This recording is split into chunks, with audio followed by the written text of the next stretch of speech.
Dog ownership is a danger to human health, especially little kids.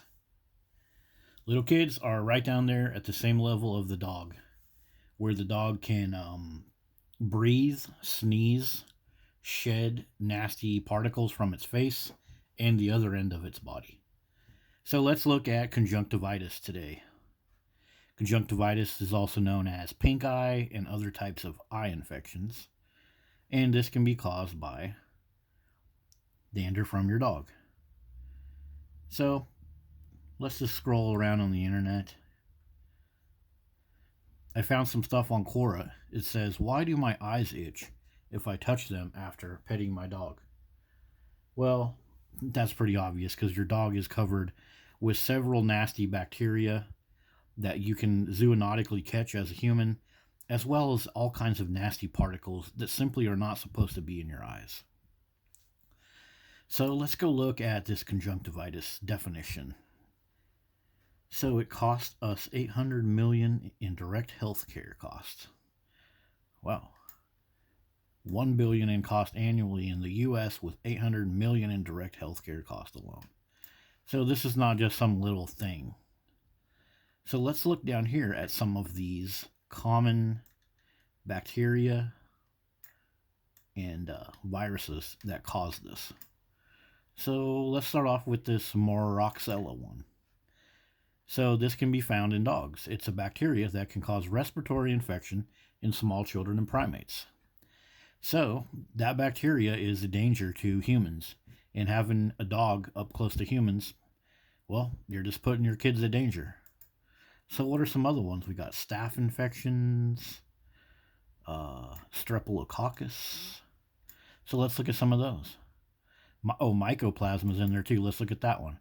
Mycoplasma. Yep, dogs have mycoplasma too. What else? Adenovirus. Yep, adenovirus comes from dogs as well.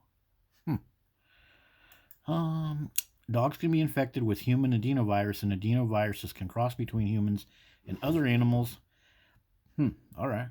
What about Staphylococcus aureus? That's another thing that causes these infections in these little kids. Yep, that can be a zoonotic risk from dogs.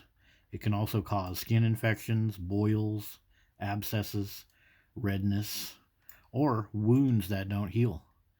That's an important thing to consider because a lot of these problems in our stomach, bowel symptoms, they don't allow our stomachs to heal. And having pet dander in your stomach, well, it comes right along with the staph infection, causing you to not be able to heal. So let's look at one other thing here. Did you know that children are very high risk for infections, flu-related infections in their respiratory tract? And these illnesses are also increasing.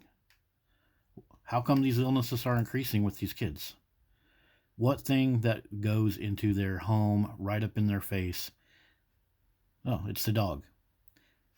It's the pet dander. It's all that nasty stuff that is lending to this problem.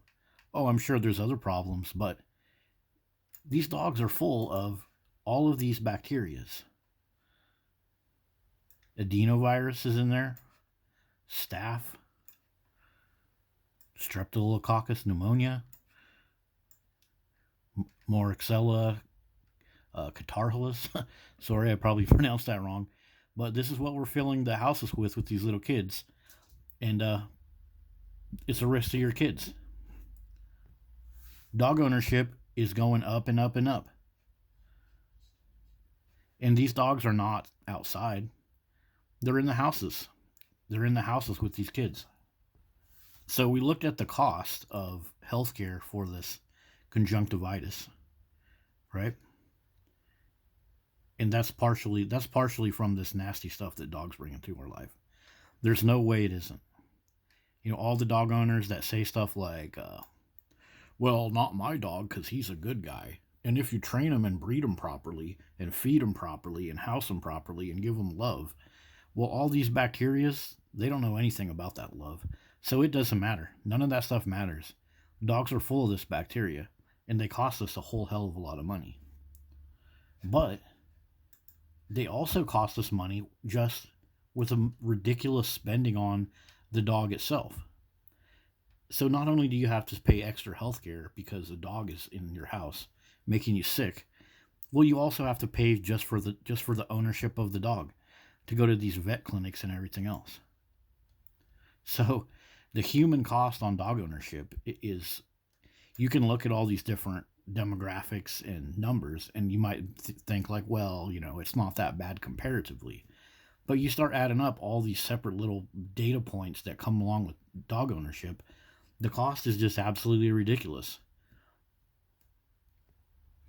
So there it is. Dogs are a risk to human health. Any one of these bacteria, if you start looking them up, even if it was just this one, the adenovirus, it's a risk to human health. And you can say that, oh, my dog is clean and my dog, I take him to the vet and I give him all these shots.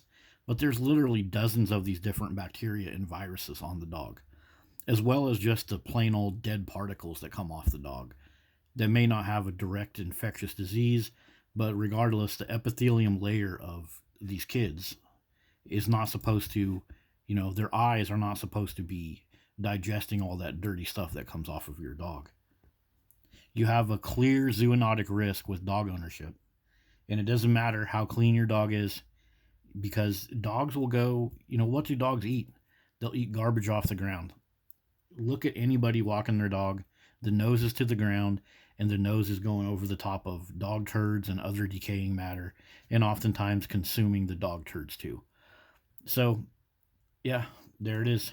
If you wonder why we're so sick, this dog ownership is definitely a contributor, because it brings all of these infections right up into our face, especially the face of little kids.